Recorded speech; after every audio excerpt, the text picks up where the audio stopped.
அறம் தனை அகம் சேர்க்கும் உயர்வள்ளுவம். இந்தத் தொடர் வகுப்பு மூலம் கற்க அறக்கட்டளை அமைப்பின் முயற்சியில் கம்பவாரதி திரு இலங்கை ஜெயராஜய்யா அவர்களின் உரையை வழங்குவதில் பெருமகிழ்ச்சி அடைகிறோம். உயர்வள்ளுவம் வள்ளுவ நிர்வாகம் 262வது வகுப்பிற்கு உங்கள் அனைவரையும் அன்புடன் வரவேற்கின்றோம். ஸ்ரீராம் அவர்கள் தொகுப்பதிவாளர். வணக்கம் ஐயா. வணக்கம். மனம் மொழி மெய்களால் இறைவனை வணங்கி ஆச்சாரிய தேவோபவ என்னும் வேத வாக்கின்படி நம் ஆச்சாரியனான ஐயாவின் திருவடிகளையும் வணங்கி இந்த எளிய தொகுப்புரையை பகிர்கிறோம். இத்தருணத்தில் திருக்குறள் மேல் ஐயாவிற்கு ஈடுபாடு ஏற்படுத்திய யாழ்ப்பாணத்தை சேர்ந்த வித்வான் வேலன் ஐயா அவர்களையும், ஐயாவின் திருக்குறள் ஆச்சாரியனான யாழ்ப்பாணத்தை சேர்ந்த திரு நமச்சிவாய தேசிகருடைய திருவடிகளையும் வணங்குவது நமது கடமையாகும். ஆங்கே ஐயா என்னும் நெல்லுக்கு இறைத்த நீர் நம் போன்ற பொருட்களுக்கும் பொசியுமா போலே உலகம் முழுவதும் இந்த திருக்குறள் வேள்வி நடந்து கொண்டிருக்கிறது. இதற்கு ஒப்புதல் அளித்த ஐயாவையும் இதற்கு காரணமாக இருக்கக்கூடிய கற்க அமைப்பினரையும் மீண்டும் மீண்டும் வணங்குகிறோம். மானிடராய் பிறப்பது அரிது என்றாள் ஔவை. அப்படிப்பட்ட மானிடப் பிறவியை அறத்தோடு எப்படி வாழ வேண்டும் என்று அறிந்து கொள்ளாமல், அதாவது எதனை செய்ய வேண்டும் எதனை செய்யக்கூடாது என்ற வரம்பு இல்லாமல் வாழ்ந்தால் மனிதனாக கிடைத்த பிறவி வீணாகிவிடும். இக்காரணத்தால் உலக மக்களின் மீதுள்ள பெருங்கருணையினால் அறத்திற்கான அட்டவணையாக தெய்வ புலவர் திருக்குறளை வழங்கியிருக்கிறார். அவரதம் திருவடிகளை வணங்குவோம். இது 1330 குறள் வெண்பாக்களை கொண்டது. பால் என்ற பெரிய பிரிவும், இயல் என்ற உட்பிரிவும், அதனுள் அதிகாரம் என்ற உட்பிரிவும், அதனுள் குறள் என்ற உட்பிரிவும் என இது அமைக்கப்பெற்றது. அறம், பொருள், இன்பம் என்ற 3 பால் பிரிவுகளில் இந்த அட்டவணையை அமைக்கிறார். அறம் என்ற அடிப்படையில் தான் ஒருவன் பொருளை ஈட்ட வேண்டும் மற்றும் இன்பத்தை துய்க்க வேண்டும் என்பதால் இது அறநூல் எனப்பட்டது. அறம் இம்மை மறுமை வீடு என்ற 3 பயன்களையும், பொருள் இம்மை மறுமை என்ற 2 பயன்களையும், இன்பம் இம்மை என்ற 1 பயனையும் மட்டுமே அளிப்பதால் இந்த வரிசை கிரமம் அமைகிறது. செய்யுளின் அளவுதான் 2 அடி என்றாலும் அதன் கருத்தோ பலகாத தூரம் ஆழம் கொண்டது என்பதால் நாமவே பொருள் உணர்தல் கடினமாகிறது. பழைய உரையாசிரியர்கள் பலருள் சிகரமாக பரிமேலழகரது உரை நமக்கு இங்கே உதவுகிறது. சொற்களை வைத்து பொருளை உணரும் முறைமை அல்லாமல் நூலாசிரியரான வள்ளுவர் தன் நிலைக்கே தான் சிந்தித்து அவர் என்ன பொருளில் உரைத்தாரோ அதனை உணர்ந்து எடுத்து வந்து அருளுகிறார். ஆக சொல்லுக்கான பொருள், குறள் மூலம் வள்ளுவர் சொல்ல வந்த கருத்து, அக்குறளில் வந்த இலக்கண குறிப்புகள் மற்றும் தான் கொண்ட கருத்திற்கான இலக்கிய மேற்கோள்கள் என்று தன் உரையின் கட்டமைப்பை செய்கிறார். முதல் நூலுக்குத்தான் பொதுவாக பாயிரம் அல்லது பிரிஃபேஸ் எழுதுவார்கள். தன் செறிந்த உரைக்கே ஆழ்ந்த கருத்துக்கள் அடங்கிய பாயிரத்தை எழுதிய சான்றோன் பரிமேலழகர் ஆவர். நம் ஐயா வகுப்புகளை தொடர தொடர வள்ளுவருக்கு இணையாக பரிமேலழகரும் நம் மனத்தில் விஸ்வரூபம் எடுப்பதற்கான காரணங்கள் இவை என நினைக்கிறோம். விதித்தன செய்தலும் விலக்கியன ஒழிதலும் என்னும் அறத்திற்கான வரையறையும், வள்ளுவம் துறவரம் என்ற காரணத்தை கூறியுள்ளதால் காரியமான வீடும் அதனுள் அடங்கும் என்ற நுட்ப கருத்தினையும், ஒழுக்கம் வழக்கு தண்டம் என்ற அறத்தின் 3 கூறுகளில் ஒழுக்கத்தினை மட்டும் ஏன் வள்ளுவர் கூறுகிறார் என்ற காரணத்தையும் தன் உரைப்பாயிரத்தில் விளக்குகிறார். அறத்துப்பாலின் முதல் இயலான பாயிரவியலில் தான் பாட வந்த அறங்களின் நிலைகளனாகவும் அறத்திற்கும் நிலைகளனாக இருக்கும் நிலைகளனாகவும் அனைத்திற்கும் காரணனாக உள்ள கடவுளை வாழ்த்தி, அடுத்து அவனுடைய கருணையின் வடிவான வான்மழையின் சிறப்புகளை சொல்லி, அடுத்து இறைவனின் ஆணையான அறங்களை எடுத்துச் சொல்ல தகுதியுடையவரான முற்றும் துறந்த முனிவரது பெருமையை சொல்லி, அதன் பின்னர் அறத்தின் வலிமையை சொல்கிறார். வினையின் காரணமாக மனித பிறவி எடுக்கிறோம். அதில் நான் என்னும் அகங்காரம், எனது எனது என்னும் மமகாரம் என்றவற்றை கொண்டு வினைகளை மேலும் செய்து பாவத்தை செய்து வருந்துவோமே என்ற கருணையினால் இல்லறத்தை கட்டமைக்கும் பொழுது இல்லறம் என்பது அன்பிற்கான பயிற்சிக்களம் என்பதனை சொல்லும் முகத்தாலும், தான் தான் என்று இருப்பவன் பின்னர் தன் மனைவி தன் பிள்ளைகள் என்று இயற்கையாக அவனுடைய அன்பு வெளியே செய்வதில் வைத்து ஆங்கே செய்ய வேண்டுவன என்னென்ன, செய்யக்கூடாதவை என்னென்ன என்று விளக்குகிறார். இந்த அட்டவணையின்படி மனம் மொழி மெய்களில் ஏற்படும் குற்றங்களை நீக்கும் பொழுது அவன் தான் அறத்தால் ஈட்டிய செல்வத்தை சமூகத்திற்கு கொடுக்கும் ஒப்புரவும், எந்த ஆரவாரமும் இல்லாமல் தனி மனிதனுக்கு உதவும் ஈகை குணமும் வந்து சேர்வதால் இல்லறத்தின் பயனாக புகழ் அவனுக்கு தானாகவே வந்து சேரும் என்று இல்லறத்தை கடை கட்டுகிறார்.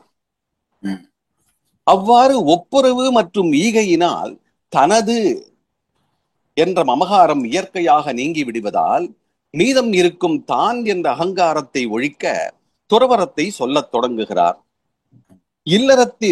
இல்லறம் அன்புக்கான பயிற்சிக்களம் என்பது போல துறவரம் அருளுக்கு உண்டான பயிற்சிக்களம். அன்பு என்பது தொடர்புடையார் மாட்டுச் செய்வது என்பதும், அதன் விளைபொருளான அருள் என்பது தொடர்பிலார் மாட்டும் செய்வது என்பதனை இங்கே நாம் நினைவில் கொள்ள வேண்டும். ஆக அருளுடைமை என்ற அடிப்படையில் புலால் மறுத்தல் முதலாக கொல்லாமை ஈராக துறவரத்தை சொல்லி முடிக்கிறார். அறத்துப்பாலின் முடிவிலும் பொருட்பால் தொடங்கும் முன்னரும் ஊழ் என்னும் விதி பற்றிய அதிகாரம் அல்லது இயலை வைக்கிறார். விதித்தன செய்தாலும் ஒருவன் வீழ்கிறானே, விலக்கியன ஒழியாத ஒருவன் வாழ்கிறானே என்ற சிறுபான்மையான உதாரணங்களுக்கு விடையாக ஊழின் தன்மைகளையும் அதன் விளைவாகத்தான் பொருளும் இன்பமும் கூட ஒருவனுக்கு அமைகிறது என்ற சூட்சும கருத்தினை சொல்கிறார். பின்னர் பொருள் வருவதற்கான வழிகளை சொல்ல எத்தனித்து அரசியல், அமைச்சியல், ஒழிபியல் என்ற 3 இயல்கள் மூலம் பொருட்பாலை சொல்கிறார். அறத்துப்பாலை கடவுளை வைத்து தொடங்கியது போல பொருட்பாலை கடவுளின் பிரதிநிதியான அரசனை வைத்து தொடங்குகிறார். இங்கே கூறப்படும் மரங்கள் எல்லாம் அக்கால அரசர்களுக்கும் இக்கால நிர்வாகிகளுக்கும், ஏன் வீட்டு தலைவருக்கும் பொருந்தும் என நம் ஐயா கூறியிருக்கிறார். அரசனுக்கு உண்டான 6 அங்கங்களான படை, குடி, கூழ், அமைச்சு, நட்பு, அரண் என்பவற்றை விரித்து சொல்லி பொருட்பாலை செலுத்துகிறார். இவற்றில் 5 அங்கங்களுக்கான அதிகாரங்களை நாம் கடந்து வந்து தற்போது நட்பு என்னும் 6வது அங்கத்தினில் நிற்கிறோம். இங்கே ஐயா நமது கையை பிடித்து கொண்டு தன் பெருங்கருணையினால் நம்மை அழைத்து சென்று கொண்டிருக்கிறார். ஏனைய அங்கங்கள் அரசனுக்கு எவ்வளவு முக்கியமோ அதுபோல நட்பும் இன்றியமையாதது என்பதும், அது சாமம், தானம், பேதம், தண்டம் என்ற அத்துணை முறைமைகளுக்கும் உதவும் என்பதனையும் பார்த்து வருகிறோம். ஆனாளப்பட்ட அவதார புருஷனான ராமனுக்கே சுக்ரீவன், வீடனன் போன்றவர்களின் நட்பு தன் அவதார நோக்கை செய்ய உதவியது என்பதை நாம் அறிகிறோம். அதுபோலவே பாரதத்தில் கண்ணனின் நட்பு பாண்டவர்களுக்கு உதவியது. தீ நட்பு கொண்டால் நண்பன் அழியும் போது தானும் அழிவோம் என்பது கர்ணனை பார்த்து தெளிகின்றோம். நட்பு என்பதனை விதிமுகத்தால் 5 அதிகாரத்தாலும், நட்பு இல்லை என்றால் என்னென்ன நடக்கும் என்பதனை 12 அதிகாரத்தாலும் வள்ளுவர் கூறுவார். அதனை ஐயாவின் பாதங்களை தொழுது வணங்கி கேட்டு தெளிவோமாக. நன்றிகள். எல்லாம் வல்ல இறைவனுடைய திருவடிகளை எனது மனமொழிமைகளால் போற்றி பணிகின்றேன். உலகை உய்விக்கக்கூடிய அறத்தினை மிக தெளிவாக வரையறை செய்து எடுத்துச் சொன்னவராகிய நம்முடைய திருவள்ளுவருடைய திருவடிகளை நெஞ்சிருத்தி போற்றுகின்றேன். அதுபோலவே திருவள்ளுவருடைய அந்த ஆழம் மிகுந்த குறள்களுக்கு அற்புதமான உரை செய்து நமக்கு வழிகாட்டி கொண்டிருக்கக்கூடியவரான பரிமேலழகர் திருவடிகளை மனதிருத்தி போற்றுகின்றேன். வள்ளுவருடைய அந்த குறள் நெறி நின்று நாம் வாழ வேண்டும் என்பதற்காக இந்த நூல்களிலே அக்கறையையும் ஆர்வத்தையும் அறிவையும் ஏற்படுத்தி தந்தவர்களாகிய குருநாதர்களுடைய திருவடிகளை உச்சியில் சூட்டி மனமகிழ்வு எய்துகிறேன். திருக்குறளை கற்க வேண்டும் என்பதற்காக உயர் வள்ளுவம் என்கின்ற இந்த அமைப்பை தொடங்கி அதன் மூலமாக இத்தனை நாட்களும் குறள் நெறியை பரிமேலழகருடைய உரையோடு கற்கின்ற வாய்ப்பை ஏற்படுத்தி தந்திருக்கக்கூடிய இளையோருக்கு என்னுடைய வணக்கமும் வாழ்த்தும் உரித்தாகட்டும். இந்த சங்கமத்திலே இணைந்து திருக்குறள் நெறியை பற்றோடும் விருப்போடும் கற்று வரக்கூடிய உங்கள் எல்லோருக்கும் என்னுடைய வாழ்த்துக்களை தெரிவித்து மகிழ்ச்சி அடைகிறேன். இன்று ஸ்ரீராம் அவர்கள் சுருக்கமாக தெளிவாக ஒரு நல்ல முன்னுரையை செய்தார். தம்மில் தம்மக்கள் அறிவுடைமை மாநிலத்து மண்ணுயிர்க்கெல்லாம் இனிது என்று திருவள்ளுவன் சொன்னது எத்துணை உண்மை என்பதை அனுபவத்திலே உணர்கிற பொழுதுதான் நாம் தெரிந்து கொள்ளக்கூடியதாக இருக்கிறது. தம்மக்கள் என்பது பெற்ற பிள்ளைகள் என்பது மட்டுமல்ல, மாணாக்கர்களும் தம் மக்கள் தான் என்று நாம் தெரிந்து கொள்ள வேண்டும்.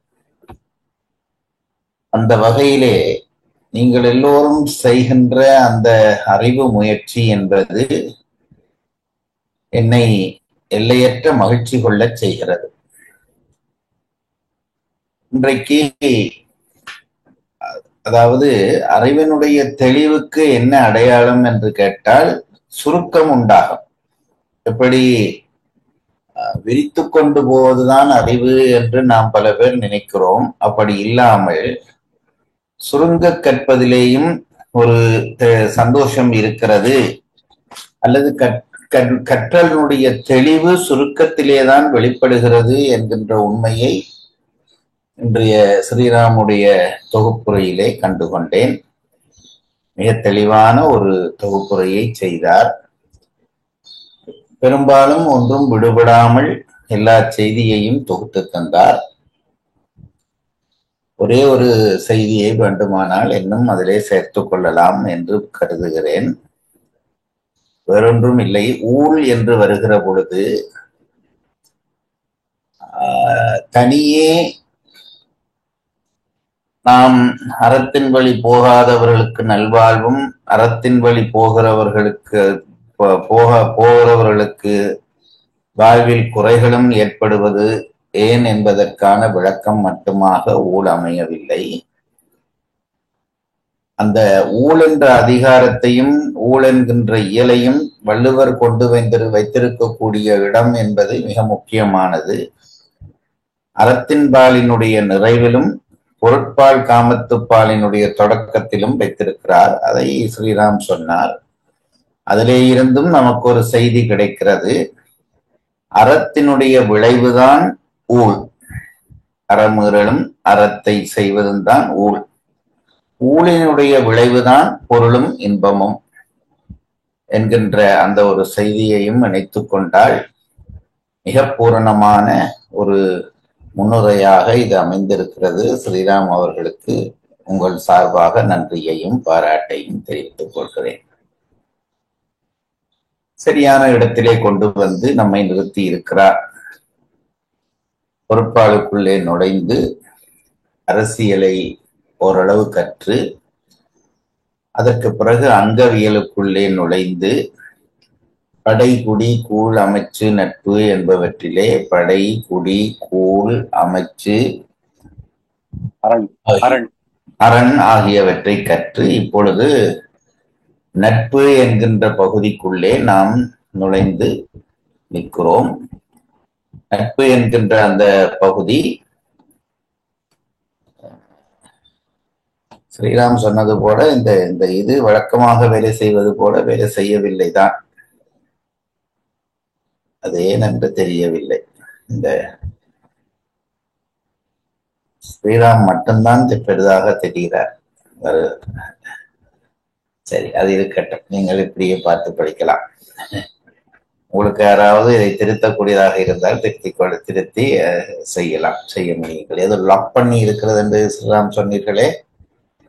லாக் பண்ணணுங்கய்யா. உங்க ஃபேஸ் ஒண்டி லாக் பண்ணணும். உங்களுடைய ஸ்கிரீன்ல எல்லாரும் தெரியுற மாதிரி இருக்கணும்.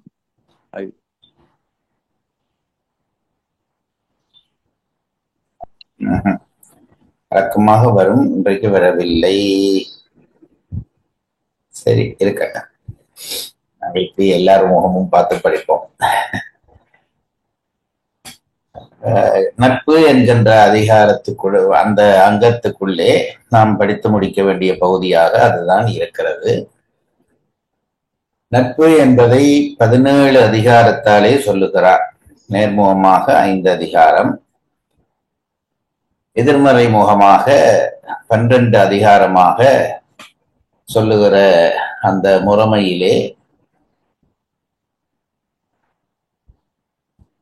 முறைமையிலே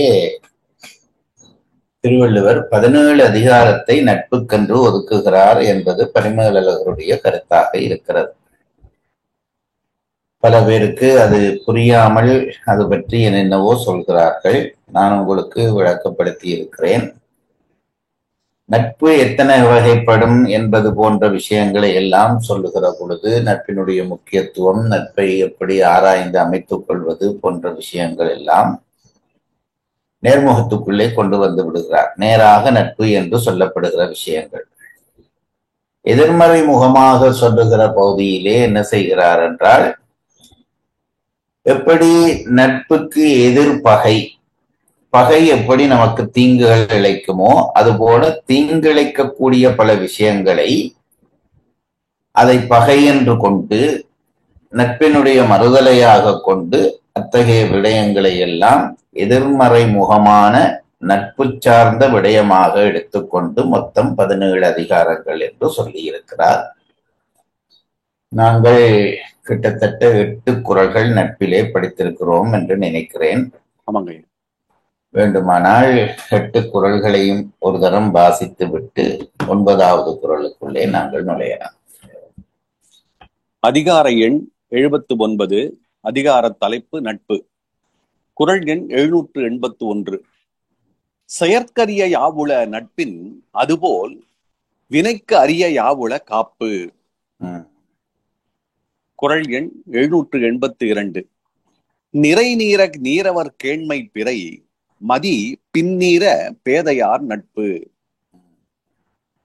குறள் எண் 783. நான் பொருள் சொல்லவில்லை, உங்களுக்கு தெரியும் என்று நினைக்கிறேன். நல்ல நட்பை உருவாக்கி கொள்வது போல பெரிய விஷயம் ஒன்றும் இல்லை. அப்படி உருவாக்கிவிட்டால் அதை போல காவல் ஒன்றும் இல்லை என்பது முதல் குறள். 2வது குறளிலே நல்லவர்களுடைய நட்பு பருவகால நிலை போல வளர்ந்து கொண்டு போகும், வளர்புரை போல வளர்ந்து கொண்டு போகும். தீயவர்களுடைய நட்பு நாளுக்கு நாள் குறைந்து தேய்வுரை கால நிலா போல ஆகும் என்று சொல்லுகிறார். குறள் எண் 783. நவில்தொறும் நூல் நயம் போலும் பயில்தொறும் பண்புடையாளர் தொடர்பு. நல்லவர்களுடைய நட்பு, பண்புடையாளருடைய நட்பு எப்படி ஒரு நல்ல நூலை படிக்க படிக்க அது புதுவிதமான இன்பங்களை விளைவித்துக் கொண்டிருக்கிறதோ அதுபோல நல்லவர்களுடைய நட்பும் பழக பழக புதிய அனுபவங்களையும் இன்பத்தையும் தரும் என்று சொல்லுகிறார். குறள் எண் 784. நகுதற் பொருட்டன்று நட்டல் மிகுதிக்கண் மேற்சென்று இடித்தற் பொருட்டு. வெறுமனே சிரிப்பதற்காக சேருகிற கூட்டம் அல்ல நட்பு கூட்டம். ஒருவன் விளைவிடுகிற பொழுது மேற்சென்று இடித்தற் பொருட்டு, அதாவது அவனை கண்டித்து திருத்துவதற்குத்தான் நட்பு பயன்பட வேண்டும் என்கிறார். மேற்சென்று என்ற வார்த்தைக்கு பரிமாற எழுதுகிற உரை நல்ல உரை. அவன் விளைவிடுவதற்கு முன்பாக அவனை இடைத்து திருத்த வேண்டும் என்பதாக அந்த வார்த்தையை விளக்கம் செய்திருக்கிறார். குறள் எண் 785. உணர்ச்சி பழகுதல் வேண்டா, உணர்ச்சிதான் நட்பாம் கிழமை தரும். புணர்ச்சி, பழகுதல், உணர்ச்சி என்று 3 நிலைகள் உண்டு. புணர்ச்சி என்பது ஒரு தேர்த்தவர்களாய் வாழ்வது, அப்படித்தானே புணர்ச்சி. ஆமாம். பழகுதல் படிங்க. புணர்ச்சி பழகுதல் வேண்டா, உணர்ச்சிதான் நட்பாம் கிழமை தரும். அதுல ஒரு குறிப்பு படிங்க. புணர்ச்சி ஒரு தேயத்தராதல். அதுக்கு பிசிராந்தையார் நட்பு சொல்றாருங்க. சரி, அந்த எக்ஸாம்பிள். ஒரே தேயத்தவர்களாக இருப்பதுதான் புணர்ச்சி. அடிக்கடி சந்தித்து மகிழ்வதுதான் பழகுதல். உணர்ச்சி என்பது இது ரெண்டும் இல்லாமல் ஒத்த உணர்வுள்ளவர்களாக இருப்பது. இதுதான் உண்மை நட்புக்கான உரிமையை தரும் என்கிறார். பழகுதல் பலகால் கண்டும் சொல்லாடியும் மறுவுதல்.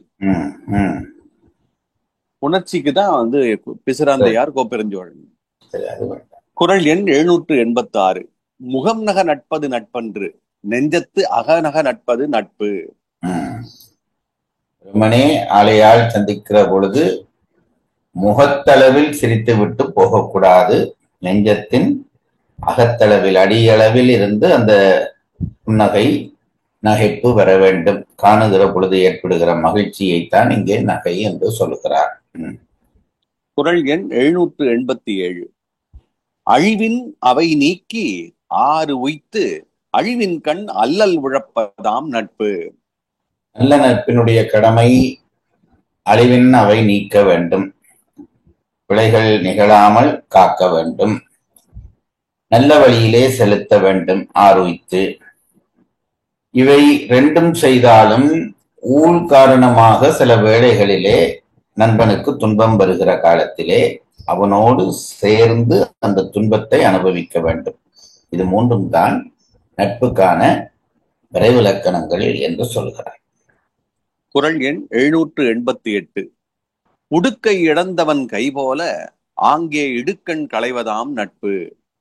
ஒரு சபையின் கண் என்று பரிமளகர் தொடங்குவார். சில சமையல்கள் செய்கிற பொழுது ஒரு சுவையை கூட்ட வேண்டுமானால் அதற்கு சில வேறு சுவையை சேர்ப்பார்கள், அந்த சுவை மேலோங்கி தெரிவதற்காக.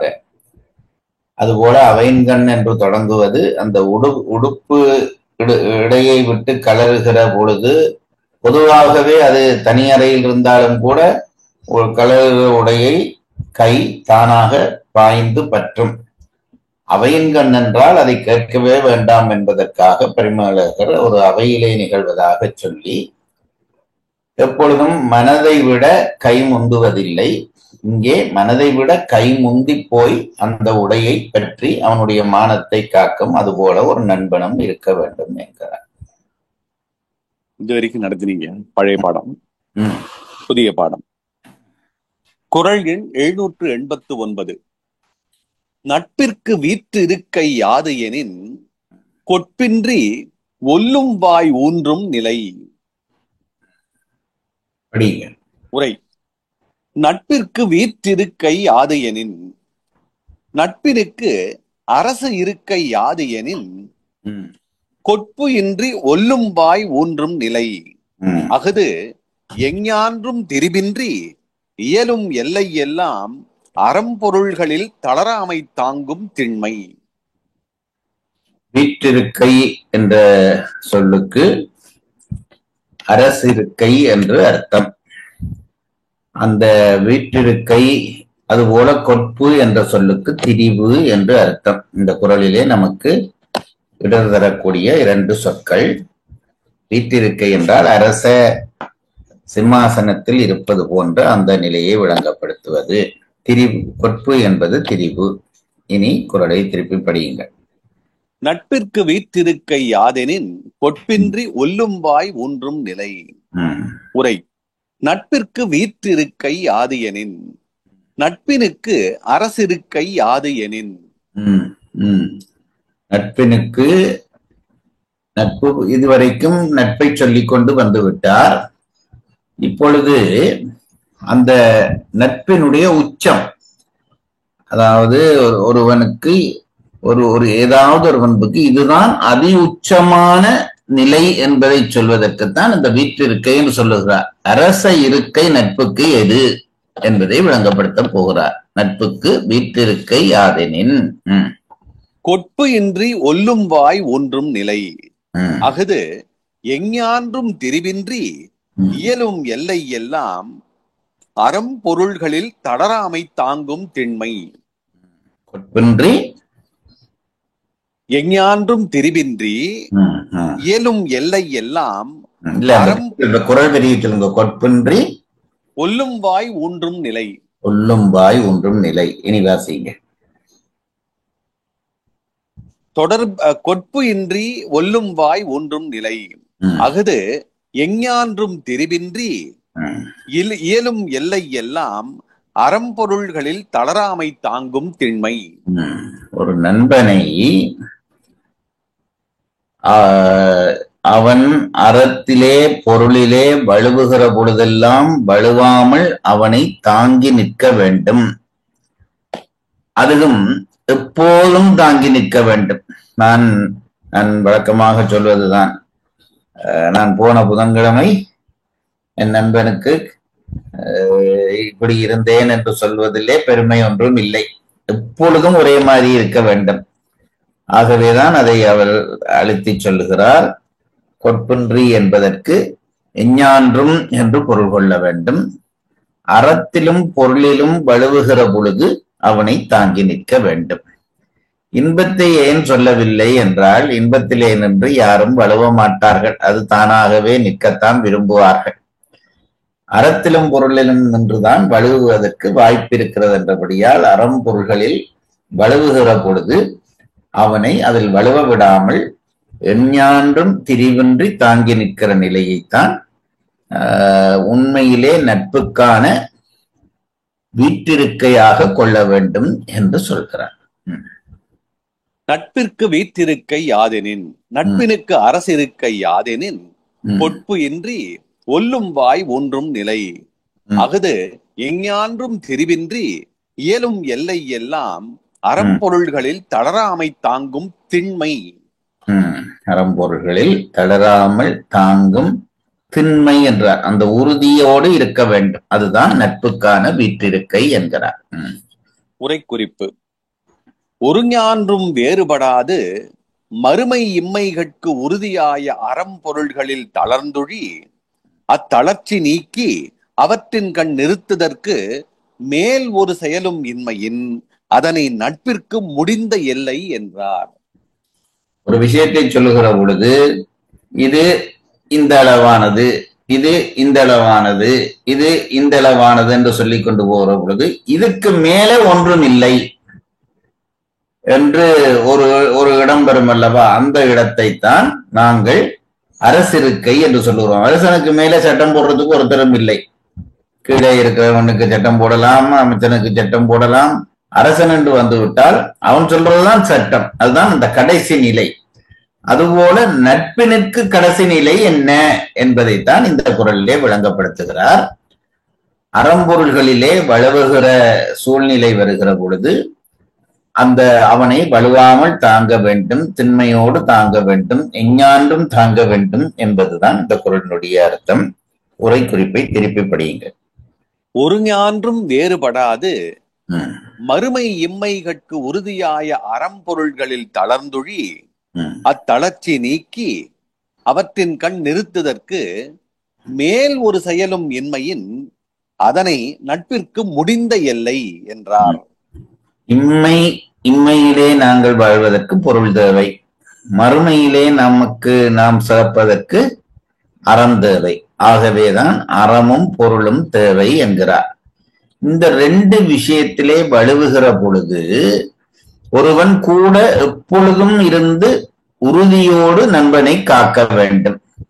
இதுக்கு மேலே நட்புக்கு சொல்ல ஒன்றுமில்லை என்று விட்டார். இதுதான் நட்பினுடைய அந்த கடைசி நிலை. ஒரு நல்ல நண்பனுக்கு என்ன அடையாளம் என்றால், அவன் தன் நண்பனை அறத்திலும் பொருளிலும் வலுவாமல் எப்பொழுதும் திண்மையோடு காக்க வேண்டும்.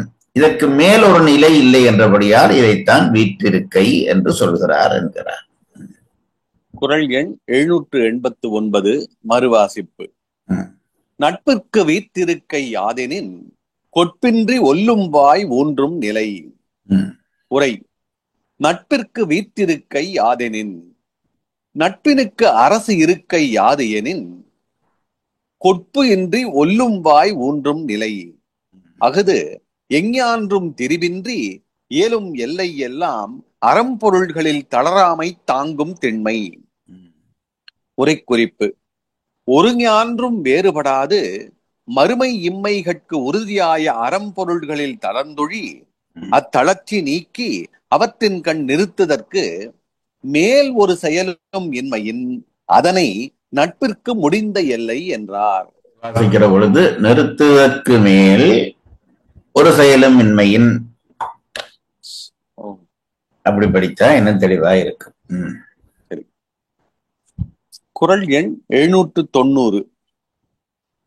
இணையர் இவர் எமக்கு இன்னம் யாம் என்று புனையினும் புல் என்னும் நட்பு. உரை: இவர் எமக்கு இணையர், யாம் இன்னம் என்று புனையினும். இவர் நமக்கு இத்துணை அன்பினர், யாம் இவர்க்கு இத்தன்மயம் என்று ஒருவரை ஒருவர் புனைந்து சொல்லினும் நட்பு புல்லென்னும், நட்பும் புல்லிதாய் தோன்றும். அதாவது இதுல சொல்ல வர்ற விஷயம் என்னவென்று கேட்டால், நல்ல நட்பு என்று ஒரு நட்பு தோன்றிவிட்டால் ஒருவரை ஒருவர் புகழ்ந்து கொள்ளக்கூடாது. புகழ்ந்தால் அந்த நட்பு புல்லிதாய், புல்லிதாய் என்றால் என்னவென்றால் ஒரு வலுவற்றதாய், அல்லது அது என்னென்று சொல்ல, புல்லர்கள் என்று சொல்லுகிறோமே, தோன்றும் என்று நாங்கள் கருத வேண்டும். அதை ஏன் அப்படி சொல்லி இருக்கிறார் என்றால், நண்பனை புகழக்கூடாதா என்றால், நான் முன்பு உங்களுக்கு ஔவையார் பாடல் சொன்னது ஞாபகம் இருக்கும். நேசனை காணாவிடத்து நெஞ்சாரவே துதித்தல். நல்ல நண்பனை அவன் இல்லாத இடத்திலே புகழ வேண்டுமே தவிர அவனை வைத்துக் கொண்டு புகழக்கூடாது. நண்பனை புகழ்வது என்பது, உண்மையான நண்பனாக அவன் இருந்தால் அவன் வேறு நீ வேறு அல்ல. உண்மையான நட்பு பிறந்து விட்டால் நண்பன் வேறு நீ வேறு அல்ல. அப்படி இருக்கிற பொழுது நீ நண்பனை புகழ்ந்தால் உன்னை நீ புகழ்வதற்கு அது சமம். ஆகவே அப்படி புகழாதே. புகழ்ந்தால் என்ன ஆகும் என்றால் உன்னுடைய நட்பு புல்லிதாய் ஆகிவிடும். அதனால்தான் சொன்னார், இணையர் இவரமக்கு, இவரை போல எனக்கு ஒரு உயிர் நண்பர் இல்லை, இன்னும் யாம், அவனுக்கு நான் தான் பெஸ்ட் நண்பன். இப்படி சொன்னாலே அந்த நட்பு குறைய ஆரம்பித்து விட்டது என்று அர்த்தம். நட்பினுடைய வலிமை குறைய ஆரம்பித்து விட்டது என்று அர்த்தம். இதையெல்லாம் வேறு எந்த மொழியிலே சொல்லிக் கொடுத்திருக்க போகிறார்கள்? திருவள்ளுவர் தான் இதை சொல்லுகிறார். அதாவது நண்பன் என்று வந்து விட்ட பிறகு அவனுக்கு நான் தான் உயிர் நண்பன், எனக்கு அவன் தான் உயிர் நண்பன் என்ற வார்த்தைகள் எல்லாம் தேவையில்லை. அப்படி சொல்ல புறப்பட்டால் அதற்குள்ளே ஒரு வேற்றுமை வருகிறது. நீங்க ரெண்டு பேரும் ஒன்று என்று ஆன பிறகு அவன் வேறு நீ வேறு என்று பேசுகிற பேச்செல்லாம் வேற்றுமையை உருவாக்கி நட்பை தாழ்ந்த நட்பாக ஆக்கிவிடும். ஆகவே அதை சொல்லாதே என்று சொல்லி அதிகாரத்தை முடிக்கிறார். இவர் எமக்கு இணையர், யாம் இன்னம் என்று புனையினும். இவர் நமக்கு இத்துணை அன்பினர், யாம் இவர்க்கு இத்தன்மயம் என்று ஒருவரை ஒருவர் புனைந்து சொல்லினும் நட்பு புல்லென்னும், நட்பும் புல்லிதாய் தோன்றும். புனைந்து என்ற அர்த்தத்துக்கு என்ன, சொல்லுக்கு என்ன அர்த்தம் என்றால், ஒரு மிகைபட சொல்வது அல்லது பொய்யாக நலன் புனைந்துரைத்தல் என்று திருக்குறளிலே ஒரு அதிகாரம் காமத்துப்பாலிலே வரப்போகிறது. புனைந்துரைத்தல் என்றால் கொஞ்சம் உள்ளதை விட கொஞ்சம் டூப்பு விடுறது, அதுதான் அந்த புனைந்துரைத்தல். அது காமத்துப்பாலிலே அது கொஞ்சம் தேவை. காமத்துப்பாலிலே ஒரு காதலன் காதலியை போடுற பொழுது உள்ளதை உள்ளபடி புகழ்ந்தால் அது அதிலே காதல் மிகாது. உன்னுடைய மூக்கம் ஒன்று இஞ்சி இருக்கிறது, கண் ஒன்றை இஞ்சி இருக்கிறது, உன்னுடைய கன்னங்கள் கொஞ்சம் பற்றி போய் இருக்கிறது என்று சொன்னால் காதல் அதோட முடிஞ்சு போகும். அப்ப கொஞ்சம் சும்மா சொல்லணும், ஆப்பிள் போல கன்னங்கள், எப்படி வார்த்தை கோவைப்பழம் போன்ற உதடுகள் என்று கொஞ்சம் புகழ்ந்துரைத்தால்தான் அதிலே காதல் நிலைக்கும். ஆகவே அதை அங்கே ஏற்கிறார். அதாவது பொய்யாக பேசுவது, அது காதலனுக்கும் தெரியும் தான் பேசுவது பொய் என்று, கேட்கிற காதலிக்கும் தெரியும். ஆனாலும் அந்த பொய்யிலே ஒரு சந்தோஷம் வரும். ஆனால் நட்பிலே அந்த பொய்மை வரக்கூடாது. அந்த பொய்யான பாராட்டுதல்கள், பொய்யான மிகை சொற்கள் எல்லாம் நட்பை குறைத்துவிடும் என்பதுதான் இந்த குறளிலே சொன்னவர் இந்த விஷயம். உரை குறிப்பு: இவர்க்கு என்பது வருவிக்கப்பட்டது. எங்க அது என்னென்று புரிகிறதா? இப்ப இனி இந்த உரை குறிப்பு படிக்கிற பொழுது கொஞ்சம் இந்த புத்திய நீங்களும் விட்டு தேட வேண்டும். அங்க ஒருத்தர் வந்து உட்கார்ந்து இருக்கார், அவர் சொல்வார் நாங்கள் கேட்போம் என்ற நிலை இனி வேண்டாம். ஓரளவு இப்ப நீங்க எல்லாரும் நல்லா படிச்சுட்டீர்கள். இணையர் இவர் எமக்கு இன்னம் யாம், இவர் எனக்கு இனியவர். இவர்க்கு இன்னம் யாம் என்று உரையிலே போட்டிருக்கிறார் பாருங்க. அங்கு இவர்க்கு என்பது குறளிலே இல்லை. ஆனால் அது வந்தால்தான் அந்த பொருள் இணையர் இவர் எமக்கு, இவர் எனக்கு இனியவர், இவருக்கு நான் இனியவன் என்று வர வேண்டும். இவருக்கு தேவை இல்லை என்று திருவள்ளுவர் அதை கட் பண்ணி விட்டுட்டார். இணையர் இவர் எமக்கு என்றால் அது ஆட்டோமேட்டிக்கா புரிய வேணும். இவருக்கு நான் இனியம் என்று வர வேண்டும். அந்த சொல் இல்லை, அதை அதில் சேர்த்துக் கொள்ள வேண்டும் என்பதால் உரையிலே அது சேர்க்கப்பட்டிருக்கிறது என்கிறார். படிங்கள். இவர்க்கு என்பது வருவிக்கப்பட்டது. தாம் அவர் என்னும் வேற்றுமையின்றி வைத்து புனைந்துரைப்பினும் வேற்றுமை உண்டாம் ஆகலின் நட்பு புல் என்னும் என்றார். வேற்றுமையின்றி வைத்து, நான் அவன் என்கின்ற வேற்றுமையின்றி வைத்து புனைந்துரைப்பினும், அதுக்கு பிறகு கொஞ்சம் மிகையாக பேசினாலும் அந்த வேற்றுமை உண்டாகிவிடும். நீயும் அவனும் ஒன்றுதான் என்றால் பிறகு ஆளையால் புகழ்ச்சி செய்யாதே. புகழ்ச்சி செய்தால் என்ன நடக்கும் என்று கேட்டால், உன் நட்பிலே நீ வேறு அவன் வேறு என்ற வேற்றுமை வந்துவிடும். ஆகவேதான் நட்பு புல்லென்னும் நட்பாக மாறும் என்கிறார். தாம் அவர் என்னும் வேற்றுமையின்றி வைத்து புனைந்து உரைப்பினும் வேற்றுமை உண்டாம் ஆகலின் நட்பு புல் என்னும் என்றார். இவை 5 பாட்டானும் நட்பினது இலக்கணம் கூறப்பட்டது. முதல் 2 பாட்டாலும் என்ன சொல்லுகிறார் சொல்லுங்கள். முகம் நக நட்பது நட்பன்று, அது அழிவின் அவை நீக்கி ஆறு உய்த்து அழிவின் கண் நல்லல் உழப்பதாம் நட்பு. உடுக்கை இழந்தவன் கைபோல ஆங்கே இடுக்கண் களைவதாம் நட்பு. நட்பிற்கு வீட்டிருக்கை யாதனின் கொற்பின்றி ஒல்லும் வாய் ஒன்றும் நிலை. இந்த 5 குறளும். அப்புறம் இணையரேவரம். அந்த முதல் 5 என்னென்ன சொல்லி இருக்கிற என்று சொல்லுறார் பெருமாளர். முதல் 2 குறளிலே, முதல் ஒரு குறளிலே நட்பின் சிறப்பா, கடைசி வரி கடைசி வரி நட்பின் சிறப்புங்க ஐயா. முதல் குறள் நட்பின் சிறப்பு. அடுத்த 2, 3 வந்து அச்சிறப்பிற்கு ஏது காரணம். 4ஆம் குறள் வந்து நட்பின் பயன். 5ஆம் குறள் புணர்ச்சி பழகுதல் உணர்ச்சி, இந்த மூன்றனுள்ளும் பின்னது சிறப்புடைத்து அப்படின்னு சொல்றாரு. மிச்ச 5 வந்து இலக்கணம். நட்பு என்கின்ற அந்த அங்கத்தினுடைய நேர்முக நட்பினுடைய முதல் அதிகாரம் படித்திருக்கிறோம். இனி 2வது அதிகாரத்துக்குள்ளே நாங்கள் நுழைய வேண்டும். 2ஆம் அதிகாரத்துக்குள்ளே நுழைந்து அடுத்த கிழமை அங்கே வந்து வகுப்பு படிக்கிற பொழுது இடையிலே இருந்து அதை தொடங்குவதை விட இந்த 2வது அதிகாரத்தை நேராக வந்து படித்தால் நல்லதென்று எனக்கு படுகிறது. என்றால் எப்படித்தான் இன்றைக்கு படித்தாலும் அதிலே ஒரு குறள் 2 குறள் படித்து விடுவோம். அதை விட அந்த அதிகாரத்தை அதிலே தொடங்குவது நல்லதென்று படுகிறது. உங்கள் அபிப்பிராயம் இல்லை, படிப்போம் என்றால் நான் அதற்கு தயார். படிக்கலாங்க ஐயா, ஆரம்பிச்சிடலாங்க. அல்லது மிகுதியாக இருக்கிற நேரத்திலே இந்த கவிதை பற்றி கொஞ்சம் யோசிப்போமோ என்று நினைத்தேன். சரிங்க, சரிங்க. அப்படியே சரிங்க. கவிதை யோசிக்கலாம் ஐயா. கவிதையை பற்றி யோசிப்போம். அடிப்படை கவிதை பற்றி நான் உங்களுக்கு சொல்லுகிறேன் இன்றைக்கு. அடிப்படை நான் ஒரு ஆயத்தம் இல்லாமல் சொல்வதுதான். இன்னொரு வகுப்பிலேயும் கூட அது தெளிவாக படிக்கலாம். கவிதை என்றால் என்னவென்றால் கவிதை என்றால் என்ன என்று சொல்ல முடியாது. அதுக்கு இலக்கணம் வேறே. கவிதையிலே நம்முடைய தமிழ் கவிதையினுடைய அடிப்படை தமிழ் கவிதையாக விருத்தத்தை எடுத்துக்கொள்ளலாம். விருத்தம் என்பது கம்பன் படித்ததெல்லாம் விருத்தப்பாக்கள்.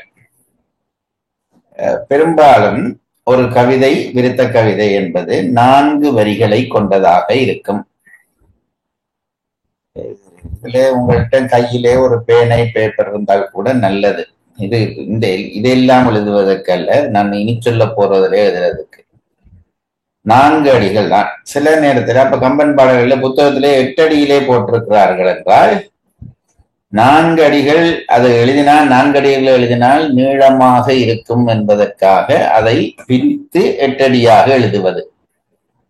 மற்றும்படிக்கு அது 4 அடி கவிதை தான். பொதுவாக கவிதை எல்லாம் 4 அடியாகத்தான் இருக்கும் என்பதுதான் மரபு. கம்பன் சொல்லுகிற பொழுது ஆதி காலத்திலேயே 4 அடியிலேதான் வான்மீகி எழுதினார் என்பது போல வாங்கரும் பாதம் 4 வகுத்த வான்மீகி என்பான் தெங்கவி செவிகளார தேவரும் பருகத்தந்தான் என்று ஒரு பாடல் இருக்கிறது. அந்த 4 அடிகளாக கவிதை எழுதுவது என்பது மரபு. ஆனால் எல்லா கவிதைக்கும் அல்ல. அகவற்பா என்ற ஒரு கவிதை இருக்கிறது. அது நீங்க எத்தனை வரையும் எழுதலாம். முடிக்கிற இடத்திலே ஒரு தயார் நிலை பண்ண வேணும். அது இப்போது நமக்கு வேண்டாம். இந்த 4 அடி கவிதையிலே உங்களுக்கு இருக்க வேண்டிய முக்கியமான ஒன்று என்னவென்று கேட்டால், ஒரு அடியிலே எத்தனை வார்த்தைகள் வரப்போகிறது அது தீர்மானம் பண்ணி கொள்ளலாம். அது வார்த்தைகள் வர்றது பொருளை பொறுத்தது. ஒரு அடியிலே இருக்கிற அந்த ஓசை அளவுதான் அடுத்த அடியிலேயும் இருக்க வேண்டும். நான் சொல்றது உங்களுக்கு புரியும் என்று நினைக்கிறேன். ஒரு அடியை சொல்லிவிட்டால் அதுக்கடுத்த அடி, அதுக்கடுத்த அடி, அதுக்கடுத்த அடி எல்லாம் அந்த ஓசையை விட கூடக்கூடாது.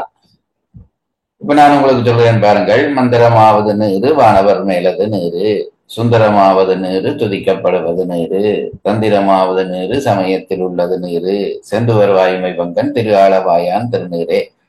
4 வரிகளுடைய ஓசை ஒன்றாகத்தான் இருக்க வேண்டும். நீங்கள் எந்த பாட்டையும் எடுத்தீர்கள் என்றால் ஒரு வரியை விட நீங்கள் அடுத்த வரிக்கு ஓசையை கூட்டிட்டு இருந்தால் அது இடறுமுடலா இருக்கும், கட்டுப்படும். அப்ப காதுல கேட்கிற பொழுது, முதல் அடி கேட்கிற பொழுது என்ன சவுண்ட் காதுல விழுந்ததோ அதே சவுண்ட் தான் 2ஆம் அடி, 3ஆம் அடி, 4ஆம் அடி வர வேண்டும். இது ஒரு அடிப்படையிலே நீங்கள் தெரிந்து கொள்ள வேண்டிய விஷயங்கள். உங்களுக்கு தெரிஞ்ச எந்த கவிதையை வேண்டும் என்றாலும் சொல்லி பாருங்கள். உலகம் யாவையும் தாம் உளவாக்களும் நிலைபெறுத்தலும் நீக்கலும் நீங்களா அழகிலா விளையாட்டுடையார் அவர் தலைவர் அன்னவர்க்கே சரண் நாங்களே. அஞ்சிலே ஒன்று பெற்றான் அஞ்சிலே ஒன்றை தாவி அஞ்சிலே ஒன்றாராக ஆரியர்க்காக ஏகி. இவ்வளவு ஒரு வரி இல்ல, 2 வரி. அஞ்சிலே ஒன்று பெற்றான் அங்கை கண்ட இலானூரில் அஞ்சிலே ஒன்றை வைத்தான் அவன் நம்மை அழித்து காப்பான். ஒரு வரியிலே வருகிற ஓசை அடுத்த வரியிலே பின்பற்றப்பட வேண்டும். இது முதல் நிலை. இனி அடிப்படையிலே நம்முடைய கவிதைகளிலே நீங்கள் கேள்விப்பட்டிருப்பீர்கள், எதுகை மோனை என்ற 2 விஷயம் நம்மாலே பேணப்பட வேண்டும் என்பார்கள். இதெல்லாம் என்னது? இப்ப புது கவிதை வந்த பிறகு இதெல்லாம் தேவையில்லை என்கிறார்கள். இஷ்டத்துக்கு ஏதாவது ஒரு கருத்தை மட்டும் சொன்னால் காணும், சொல்லினுடைய நயப்பு தேவையில்லை என்பது இப்ப உள்ளவர்களுடைய புது தலைமுறையினுடைய கருத்து. அதாவது கவிதையிலே ஒரு விஷயத்தை சொல்ல வருகிறான் என்றால் அந்த விஷயத்தை சொன்னால் போதும் தானே, பிறகு என்னத்துக்கு இந்த அலங்காரம் என்று நான் சொல்லுகிறது உண்டு. ஒரு நல்ல சாப்பாடு சாப்பிட்டால் போதும் தானே, பிறகு என்னத்துக்கு அதற்கு ஒரு அழகான கோப்பை வைத்து அந்த கோப்பையிலே சாப்பாடு போட்டு சாப்பிட வேண்டிய தேவை என்ன? எங்கேயும் போட்டு சாப்பிடலாம் தானே. ஒரு மேசையிலேயே சோறு போடுறதுக்கு ஒரு பிளேட் தேவையில்லை, மேசையிலேயே போட்டுட்டா அள்ளி சாப்பிட்டாலும் சாப்பிடலாம்.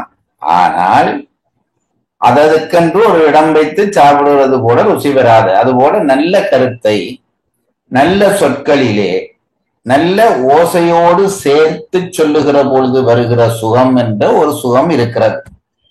அதனாலதான் எங்களுக்கு பொருள் சுகத்தோடு சொற்சுகத்தையும் நம் பெரியவர்கள் பேணினார்கள். சில நேரத்திலே பொருள் இல்லாவிட்டால் கூட சொல்லழகே நமக்கு ரொம்ப அழகாக நம்முடைய பாட்டை கொண்டு போய் உயர்த்தி வைத்து இருக்கும். அப்படி எத்தனையோ பாடல்கள் இருக்கின்றன. அந்த சொல்லழகை ஏற்படுத்துவதற்காகத்தான் இந்த எதுகை மோனை என்ற 2 காதுக்கு பாட்டு கேட்க இனிமையாக இருக்க வேண்டும். இதிலே எதுகை என்றால் என்ன என்பதை முதலிலே சொல்லுகிறேன். எது கை வருகிறதோ அதுதான் எதுகை. எதுகை என்றால் என்ன என்றால் ஒரு சொல்லை சொல்லுகிறீர்கள், அந்த சொல்லினுடைய தன்மையோடு சொற்களை அடுக்குவது. இப்ப நான் சொல்லுகிறேன், இப்ப பத்தி, முத்தி, சித்தி, இப்படி நான் சொல்லுற எல்லா ஓசையும் இருக்கிறது அல்லவா. இதை இப்படி சொற்களை முதலிலே அடுக்கி பழக வேண்டும். இது 3 சொல்லிலே நித்தியம், சத்தியம், பத்தியம், இப்படி அடுக்குவது. இப்படி முதலிலே நீங்கள் என்ன செய்ய வேண்டும் என்றால், கொஞ்ச நாளைக்கு ஒரு பேப்பர் எடுத்துக்கொண்டு ஒத்த ஓசை உள்ள சொற்களை எழுதி பழகுங்கள். இதுல என்ன நடக்கும் என்று கேட்டால், முதல் 2 எழுத்துக்களினுடைய ஓசை ஒரு மித்திருக்கும். பக்தி என்று நாங்கள் சொல்ற பொழுது பானா இத்தன்னா, இக்கன்னாவை விட்டு சொல்லுகிறேன், பானா இத்தன்னா. அடுத்தது சக்தி, சானா இத்தன்னா, முத்தி, மூனா இத்தன்னா. இப்படி இந்த இத்தன்னா 2வது எழுத்து முதல் எழுத்தினுடைய ஓசையோடு பொருந்தி வர வேண்டும். இன்னும் தெளிவாக சொல்வதானால், இப்ப முதல் எழுத்து ஒரு குற்றெழுத்தாக இருக்கிறது என்று வையுங்கள். இப்ப பத்திக்கு பிறகு பாத்தி போடைகிறார். இப்ப இத்தன்னா தானே நான் வர வேண்டும் என்று சொன்னேன். 2வது எழுத்து இத்தன்னா வர வேண்டும். இதிலே பத்தி என்று எழுதினால் அப்ப பானா என்பது ஒரு குற்றெழுத்து. இது இனி நீங்கள் வருகிற மிச்ச எல்லா எழுத்தும் குற்றெழுத்துக்கு பிறகு இந்த இத்தன்னா வருவோம். அதே பானாவே வர தேவையில்லை. இப்ப பத்திக்கு பிறகு முத்தி, சக்தி, வித்தி, இப்படி என்னவும் போடலாம். ஒரு குற்றெழுத்துக்கு பிறகு அந்த ஓசை எழுத்து தொடர்ந்து வருது. 2வது எழுத்து ஓசை தொடர்பு மாறக்கூடாது. இப்போ நாங்கள் சும்மா ஒரு சொற்களை சொல்லி பார்ப்போம். உங்களை ரொம்ப போர் அடிக்கணும்னோ தெரியல எனக்கு. இது கவிதையிலே கவிதை எழுத வேணும் என்று விரும்புகிறவர்களுக்காகத்தான் சொல்லுகிறேன். இப்போ ஒன்று சொல்லணும் பாருங்க, சத்தியம். இதுக்கு ஒத்த ஓசையில் இன்னொரு சொல் சொல்லுங்க. பத்தியம். பத்தியம். நித்தியம். நித்தியம். இன்னைக்கு லாங்குவேஜ் சொல்லணும்னா பைத்தியம். பைத்தியம்ன்றது பைத்து விடும் பாருங்க. ஏன்னா சத்தியம் என்பது குற்றெழுத்துக்கு பிறகு வந்த இத்தன்னா. பைத்தியம் என்ற பொழுது அது குற்றெழுத்து இல்லை. அப்போ இந்த ஓசை இப்ப என்னன்னு சொல்றேனே, மந்திரம், தந்திரம், தந்திரம், எந்திரம், எந்திரம், யந்திரம். இப்படி இப்ப அந்த முதல் எழுத்தை கவனித்துக் கொள்ளணும். அது குற்றெழுத்து என்றால் எல்லாம் குற்றெழுத்தா தான் வர வேண்டும். வேற எழுத்து குற்றெழுத்து வரலாம். ஆனா அந்த 2வது எழுத்து என்பது 4 வரிக்கும் ஒரே வரியா ஒன்றா தான் வர வேண்டும். நீங்கள் உங்களுக்கு தெரிந்த பாடல்களை சொல்லி பார்த்தால் அது தெரியும். இப்ப மந்திரமாவது நேரு பாருங்க, மானா இந்தன்னா. அடுத்தது மந்திரமாவது நேரு, வானவர் மேலது நேரு. அடுத்தது தந்திரமாவது நேரு, மந்திரத்துக்கு தந்திரம் வந்து விட்டது. அடுத்தது சுந்தரமாவது நேரு, சூனா போட்டு அந்த இந்தன்னாவுல மாற்றம் இல்லை. முன்னெழுத்துல மாற்றி மந்திரமாவது நேரு, வானவர் மேலது நேரு, சுந்தரமாவது நேரு, துதிக்கப்படுவது நேரு, தந்திரமாவது நேரு, சமயத்திலுள்ளது நேரு, செந்துவர் வாயுமை பங்கன். பாருங்க, செந்துவர் அதுவும் குற்றெழுத்து தான். அப்போ இந்த வரிசையின்படி அடுக்கிறதுக்கு பெயர் தான் எதுகை. அப்போ முதல் நிபந்தனை 4 வரி ஓசையும் ஒன்றாக இருக்க வேண்டும். ஒரு வரிய சின்னனா எழுதிட்டு மற்றதை பெருசா எழுதக்கூடாது. 4 வரி ஓசையும் ஒரே அளவா இருக்க வேண்டும். 2வது நிபந்தனை இந்த முன்னுக்கு வருகிற வார்த்தைகள் முதல் 2 எழுத்து தொடர்பு. முதல் எழுத்து குற்றெழுத்தாக இருந்தால் 4 அடியிலேயும் குற்றெழுத்து வர வேண்டும். முதல் அடியிலே வருகிற முதல் எழுத்து நெட்டெழுத்தாக இருந்தால் 4 வரியிலேயும் நெட்டெழுத்து. வேறு வேறு எழுத்து வரலாம். ஆனால் 2வது எழுத்து 4 வரிக்கும் ஒரே எழுத்தா வர வேண்டும். நீங்கள் பத்தி முத்தி சத்தி என்று சொன்னீர்களே, இதுக்கு பெயர் தான் எதுகை. இது நீங்கள் முயற்சி பண்ணி இதுல நாட்டம் உள்ளவர்கள் எல்லாரும் கவிதை எழுத வேணும் என்று ஒன்றும் அவசியம் இல்லை. நாட்டம் உள்ளவர்கள் எழுதி பார்த்தீர்கள் ஆனால் தெரியும். ஒரு எதுகை சொற்களை முதல் அடுக்கி பாருங்கள். பாப்பா பாப்பா இப்படி என்ன சொல்லுன்றாலும் அடுக்கலாம். அப்படியே அடுக்கி கொண்டு போனால் கொஞ்ச நாள்ல அந்த எதுகை கைக்கு வந்துவிடும். அது கைவளமா வந்து விட்டால் பாட்டினுடைய முதல் தொடங்குவதற்கு நீங்கள் தயாராகி விட்டீர்கள். இதற்குத்தான் எதுகை என்று பெயர். இனி பாட்டை அழகுபடுத்துறதுக்கு இன்னொன்று செய்கிறார்கள். என்னவென்றால், நான் சொன்னது இந்த முதல் 4 அடிகளிலே முன்னுக்கு வர்றது பற்றித்தான் இப்ப நான் சொல்லி இருக்கிறேன். இந்த எதுகை என்ன செய்யும் என்றால் பாட்டை கட்டி வைக்கும். ஒரு கயிறு போட்டு கட்டுவது போல பத்தி முத்தி சித்தி என்ற பாட்டு கட்டி வைக்கும். எதுகையில் என்னென்றால், இந்த மரபு கவிதையை படிக்கிறதுலே உங்களுக்கு ஏற்படக்கூடிய நன்மை என்னவென்று கேட்டால், ஒரு வரி படித்தால் நினைப்பூட்டி மற்ற வரியை எடுக்கலாம். நான் உங்களுக்கு சொல்றது புரிகிறதா? இப்ப சொற்றுணை வேதியன் என்றால் சொற் வந்துட்டது. அப்போ எதுகை உங்களுக்கு தெரியும். அப்போ சொற்கட்டு ஏதாவது நினைச்சு பார்த்தீங்கன்னா அடுத்த வரி வந்துடும். சொற்றுணை வேதியன் சோதிவானவன், அடுத்தது பொற்றுணை திருந்தடி. அப்ப சொற்றுக்கு பிறகு பொற்று வருகிறது. கட்டுணை பூட்டியோர், அடுத்தது கட் வருகிறது. கடல் நற்றுணையாவது. அப்ப சொற்பட் நட்டு இருக்கிறதே 4 வரியையும் இழுத்து கட்டியாச்சு எதுகையால். மோனை என்ன செய்கிறது என்றால் ஒரு அடியை இழுத்து கட்டுறது. சொல்றது விளங்குதா என்று எனக்கு புரியவில்லை. 4 வரியையும் ஒரு அமைப்புக்குள்ளே ஒரு அச்சுக்குள்ளே பூட்டுறதுக்கு தான் எதுகை. மோனை என்ன செய்யும் என்றால் ஒரு அடியை ஒரு அச்சுக்குள்ளே பூட்டும். அது காதுக்கு இனிமையா இருக்க வேண்டும். அப்ப அதுக்கு என்ன செய்வார்கள் என்றால், இப்ப சுலபமா சொல்லுகிறேன். இப்ப சொற்றுணை வேதியன் இது ஒரு பாட்டினுடைய ஒரு வரியினுடைய அரை அடி. சொற்றுணை வேதியன். அடுத்தது என்ன? சோதி வானவன் அல்லது மந்திரமாவது நேரு, வானவர் மேலது நேரு. இப்படி ஒரு பாட்டை 2 பிரிக்கலாம் ஒரு அடியை. இந்த சொற்றுணை வேதியனுக்கு பிறகு பாருங்க, சோதி வானவன், சோனாவுக்கு பிறகு சோவன்னா போடுறோம். இந்த ஓசை நிக்குமானால் ஒரு பாட்டினுடைய ஒரு அடி நிற்கும். எதுகையாலே 4 அடிக்குமான தொடர்பை நாங்கள் கண்டுகொள்ளலாம். மோனையினாலே இப்ப சொன்ன உடனேயே எங்களுக்கு இப்ப தோளுடைய செடியன் இடையேறியோர் பாருங்க. அடுத்தது தூவன் மதிசூடி தூ. இந்த ஓசை ஒரு வரியை கட்டி வைக்கும். இதுக்கு முதல் சொன்னது போல நிபந்தனை ஒன்றும் இல்லை. இன்னும் இப்ப நீங்க ஆனா போட்டா ஆவண்ணா போடலாம். இதுக்கு ஒரு அட்டவணை இருக்கிறது. இந்த அட்டவணை என்னவென்றால், இப்ப ஆனா ஆவண்ணா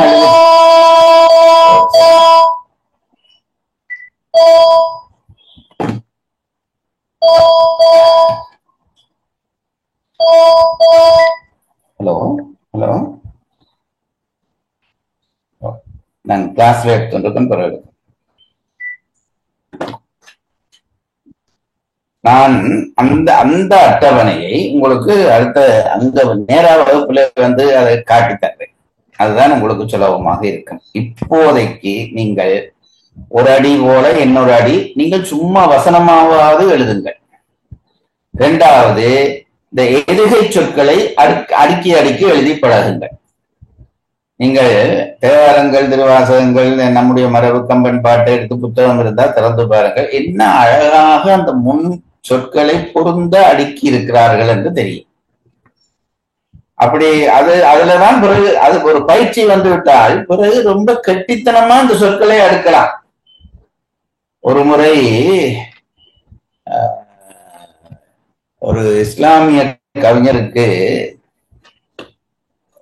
அவர் ராமாயணத்திலே ஆட்சி உள்ள ஒருவர், இஸ்லாமிய கவிஞர், இஸ்லாமிய சபையிலே வேண்டும் என்று ஒருத்தர் சொன்னாராம். ஒரு பாட்டினுடைய கடைசி அடி தருகிறேன், அந்த பாட்டிலே நீங்கள் கவிதை எழுத வேண்டும். இவர் சரி என்று விட்டார். சொன்னோன்னு இவர் சொன்னார், துருக்கருக்கு ராமன் துணை என்று எழுதுங்கள். துருக்கருக்கு ராமன் துணை என்றால் ஒரு இஸ்லாமியருக்கு ராமன் துணை என்று வந்துவிடும், அது அவர்களுக்கு ஹராமாகிவிடும். அப்போ துருக்கருக்கு ராமன் துணை என்ற உடனே இவர் அம்பிட்டு போனார், எழுத மாட்டார்னு சொன்னா அவர் என்ன செய்தார், அவருக்கு அந்த பாட்டு முழுவதும் தெரியாது. ராம பரத சத் என்றதுல நிப்பாட்டிட்டு சத் துருக்கருக்கு ராமன் துணை என்று எழுதி முடிச்சாராம். நான் சொல்றது புரியுங்க, இதுதான் அந்த கெட்டித்தனம். அது இந்த எதிரமோனை பயிற்சிக்கு வந்து விட்டால் இப்படி எல்லாம் என்னென்னவோ எழுதலாம். ஆகவே முதல் அடிகளை ஒழுங்காக ஒரு வரி எழுதுங்கள். என்ன வரியாவது எழுதுங்கள். அம்மா வந்தாள், அண்ணன் தந்தாள், இந்த ஓசையிலேயே மிச்சம் எல்லாவற்றையும் எழுதுறது. இப்படி 4 வரியாக எழுதி பாருங்கள். முதல் 4 வரியும் ஓசை ஒன்றாக இருக்கட்டும். பிறகு எதுகை சொற்களை கொஞ்ச நாளைக்கு எழுதி பழகுங்கள். சத்தி பத்தி வந்தான் வந்தான், அது போயிட்டு அடுத்த சுற்று எனக்கு உடனே வருதில்லை. வந்தான் பிறகு இந்த வந்தான் தந்தான் பந்தான் இந்த அப்படி எழுத வேண்டும். இப்படி கொஞ்சம் இதில் எழுதுங்கள். இதை எழுதி பழகினால் கவிதைக்கு இதுதான் ஒரு அத்திவாரம். மோனை என்பது நான் உங்களுக்கு நேராக எழுதி காட்டினால்தான் சுகம். அதை பிறகு சொல்லித் தருகிறேன். இவ்வளவும் கவிதைக்கான ஒரு அறிமுகம். இப்ப நீங்க என்ன செய்யலாம் என்றால், ஏதாவது ஒரு கவிதா வர புத்தகமோ திருவாசு புத்தகமோ ராமாயணமோ ஏதாவது இந்த பாட்டுல நீங்கள் ஒவ்வொரு பாட்டா எடுத்து வச்சு பார்த்தீர்களானால் இந்த எதுக புரியும், என்ன கெட்டித்தனம் பண்ணியிருக்கிறார்கள் என்று அதை பார்த்தா தெரியும். அது அதாவது சும்மா இப்ப நீங்களும் பந்தறிவோம், நானும் பந்தறிவேன். டெண்டுல்கர் பந்தறிவதுக்கும் நாம அறிவதுக்கும் உள்ள வித்தியாசம் இருக்கிறது. அதுபோல பெருங்கவிஞர்கள் இந்த சொற்களை எப்படி எல்லாம் கையாண்டு கவிதையிலே விளையாட்டு பண்ணியிருக்கிறார்கள் என்று பார்க்க தெரிய வரும். அந்த முயற்சியை அடிப்படையிலே செய்யுங்கள். இடையிடையே இப்படி நேர இடைவெளிக்கு இந்த கவிதையை படிப்போம். இன்றைக்கு இந்த அளவிலே இதை நிறுத்துவோம். குறள் சொல்லும் நெறியை வாழ்வியலோடு இணைத்து நம்மையும் நம்மோடு சேர்ந்த சமூகத்தையும் உயர்த்துவோம். தொடர் வகுப்பின் பயன் அனைவருக்கும் சேரும் இந்த நோக்கத்தில் பங்கு கொண்டதற்கு நன்றி. உயர்வள்ளுவத்தின் மற்ற குறள் விளக்கங்களை கேட்க www.karka.co.in வலைதளம் மற்றும் யூடியூபில் உயர்வள்ளுவம் என்ற முகவரியின் ஊடாகவும் கேட்கலாம். நன்றி, வணக்கம்.